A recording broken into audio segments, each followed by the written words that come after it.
कि आपकी receding hairline को छुपाएगा एसिमेट्रिक पार्ट, मतलब कि बैक ऑफ द हेड में एक प्रॉपर कर्व आने दिया ताकि शेप खराब ना हो और बल्कि ना लगे। साथ ही साइड्स में फेड वगैरह नहीं किया लेकिन लेयर्स बना दी ताकि हेड की शेप मेंटेन रहे, और क्राउन एरिया में भी टेक्सचराइज करके मेन चीज पे है जो कि है कि जो टेम्पल्स हैं जहां पे एक्चुअल में रिसीडिंग हेयरलाइन दिखती है, यानी कि पीछे जाता हुआ वी दिखता है, उसको छुपाने के लिए, उसको कवर अप करने के लिए हमने पार्टिंग वाला हेयर स्टाइल चुना। लेकिन हमने मिडिल पार्ट नहीं किया, हमने एकदम साइड पार्ट भी नहीं किया, हमने बीच में से कहीं से एसिमेट्रिक से एक पार्ट निकाल दिया। पार्ट निकालने का मतलब है मांग निकाल दी। और अब आप देख सकते हो फाइनल रिजल्ट में कितना कूल लग रहा है। साइड स्वेप्ट हेयर स्टाइल भी बना सकते हो अगर आप थोड़ी सी वॉल्यूम ज्यादा डाल दो और एक साइड से अपने फ्लिक्स निकाल के अपने रिसीडिंग हेयरलाइन का जो टेम्पल से जो गायब है आपके बाल उसको छुपा लो। अब इसके लिए हेयर कट तो सेम है लेकिन इसकी स्टाइलिंग थोड़ी डिफरेंट है बस। और एक साइड फ्लिक निकाल के दूसरी साइड में भी आपको ट्रायंगल एक्सेंचुएट नहीं करना है, वहां पे पार्ट तो सिमेट्रिक ही रहेगा। यानी कि आपके जो गायब वाले पार्ट का जो एकदम पॉइंटेड वाला एरिया है वहां से पार्टिंग नहीं करनी है, उसके आजू बाजू से करनी है ताकि वो एरिया छुपे। नहीं तो फिर इतना ही हगना था तो भाई सोचो ना, अगर आपने स्लिक बैक किया हो तो भाई सोच लो फिर आपका फोरहेड ऐसा ही दिखेगा।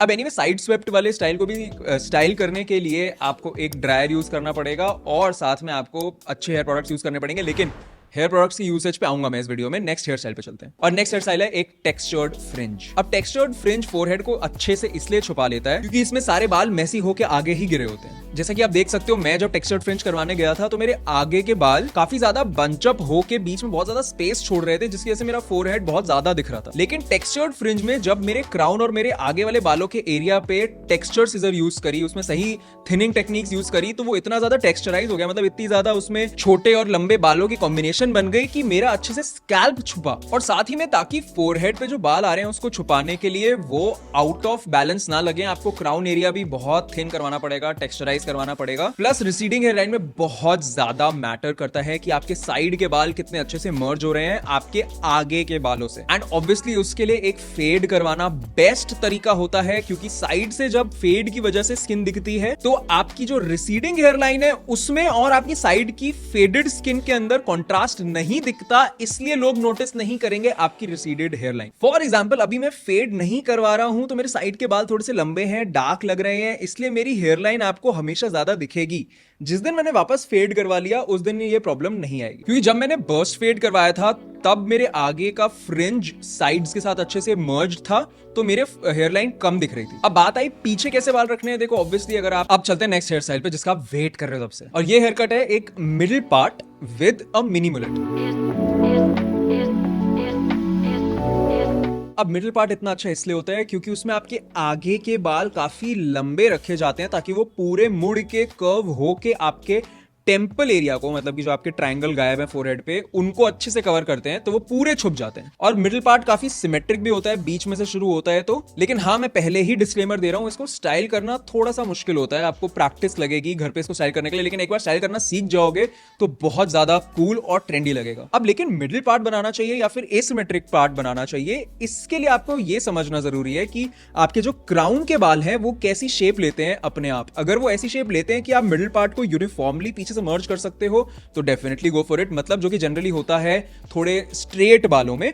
लेकिन अगर आपके थोड़े से वेवी बाल हैं और कर्ली तरफ ज्यादा हैं, स्टिफ हैं बाल, बहुत जिद्दी बाल हैं, तो आपको डेफिनेटली एसिमेट्रिक पार्ट रखना पड़ेगा। आप मिडिल पार्ट स्टाइल नहीं कर पाओगे खुद से। लेकिन अब बात है कि मिडिल पार्ट के साथ पीछे के बाल कैसे रखने हैं। मैंने मिनी मुलेट इसलिए रखी हुई है क्योंकि मेरे को पीछे से घूमता हुआ कर्व जाता हुआ बहुत अच्छा लगता है आजकल। लेकिन एक और स्टाइल हो सकता है मिडिल पार्ट विद मुलेट, जहां पे आप पीछे प्रॉपर लंबे बाल रख रहे हो और ये सॉर्ट ऑफ थोड़ा ड्रीम फ्लो हेयर स्टाइल जैसा लगेगा, या फिर आप कह सकते हो थोड़ा सा वुल्फ कट जैसा भी लग सकता है। और ये सारे वुल्फ कट, ड्रीम फ्लो, ये सब बहुत पार्टिंग से रिलेटेड हेयर स्टाइल्स हैं कि सामने से उठा के साइड में ले आए बालों को ताकि सब छुप जाए आपकी हेयर लाइन। बट हाँ, I definitely think dream flow तो नहीं, एटलीस्ट मुलेट वाले सारे हेयर स्टाइल्स थोड़े से ज्यादा विंटेज लगते हैं और मुझे लगता है मुलेट का ट्रेंड भी जा चुका है। लेकिन आप देख सकते हो कि मेरे पे ये कैसा लगता है।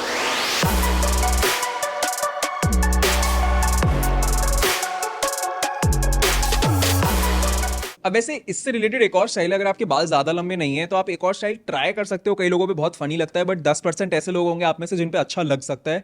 और थोड़ा सा ये शाहरुख खान टाइप स्टाइल ज्यादा है, थोड़ा सा 1990s की मूवी वाला स्टाइल ज्यादा है ये। और एक्चुअल में तो ये एक मिडिल पार्ट का सस्ता जुगाड़ है और ये हेयर स्टाइल है कर्टन बैंग्स। अब कर्टन बैंग्स में ना आगे के बाल थोड़े से छोटे होते हैं, लेकिन आप उसको स्टाइल करते हुए एक रोलिंग ब्रश से कर्ल करके थोड़ा सा ब्लो ड्रायर मार के थोड़ा सा घुमा देते हो जिससे कि वो थोड़े से मिडिल पार्ट जैसा फील देता है, बट हाँ वो फिर फोरहेड से चिपका हुआ रहता है। तो ये भी एक ऐसा हेयर स्टाइल है जो आप ट्राई कर सकते हो। मैं तो मुझे नहीं समझ आ रहा मैं इसमें कैसा लग रहा हूँ, मुझे तो थोड़ा सा ज्यादा ही पहला नशा पहला खुमा लग रहा हूँ मैं। अब भाई ये सारे हेयर स्टाइल्स बनाने के लिए जो मैं आपको ड्रायर वाले हैक्स बताने वाला हूँ, लेकिन बाल बनाने से पहले ही मैं कर रहा हूँ टी शर्ट चेंज।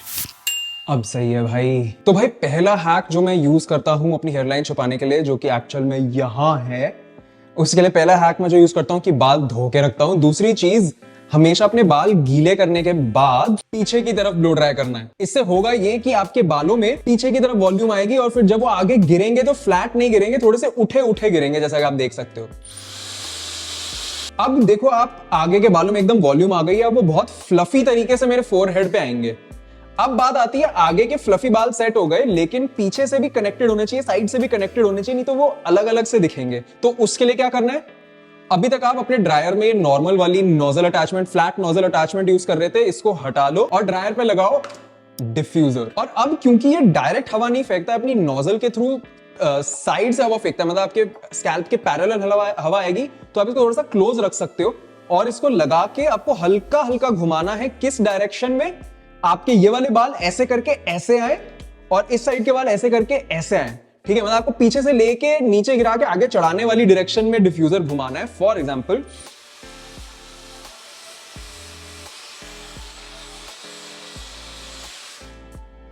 अब इसकी वजह से मेरे साइड की वॉल्यूम आई, आगे भी फ्लफी हो गया और ये सारी वॉल्यूम्स मर्ज हो गई।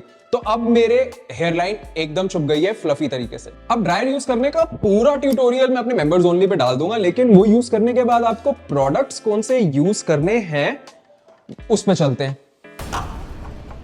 हेयर प्रोडक्ट्स कौन से यूज करने हैं उसमें सबसे इंपॉर्टेंट चीज, अरे ये हेयर रिमूवल क्रीम किसने रख दी भाई यहाँ पे।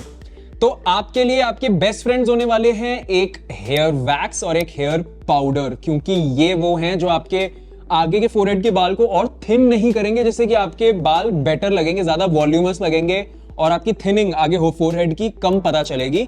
बाकी जेल और ये स्प्रेज वगैरह से थोड़ा सा दूर रहो। स्प्रे आप सिर्फ तब यूज कर सकते हो ओकेजनली दूर से मार के, अगर आपको किसी इवेंट पे जाना है तो, एंड दैट्स इट। क्योंकि आप ये समझो कि आपको मैट स्टाइल में वॉल्यूम चाहिए, शाइनी स्टाइल में फ्लैटनेस नहीं, तो प्रोडक्ट वैसे खरीदो। अरे रुको भाई, कौन सा वीडियो?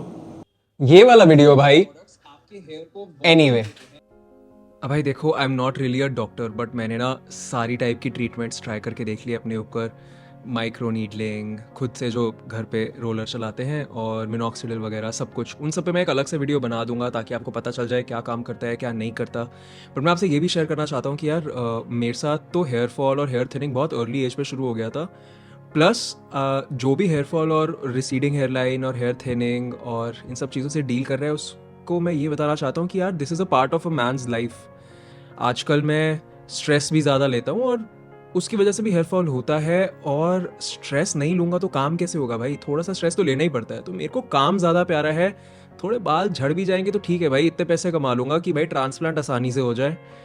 और वैसे तो कई लोगों को मेरी तरह कोविड के टाइम पे भी बहुत ज़्यादा हेयर फॉल शुरू हुआ था। जैसे मेरे को कोविड हुआ था, उसके बाद से मेरा हेयर फॉल बहुत ही ज़्यादा शुरू हो गया। उससे पहले फिर भी सही था, मतलब ज़्यादा पता नहीं चलता था, उसके बाद प्रॉब्लम हो गई। बट ठीक है भाई, it is something that men have to live with.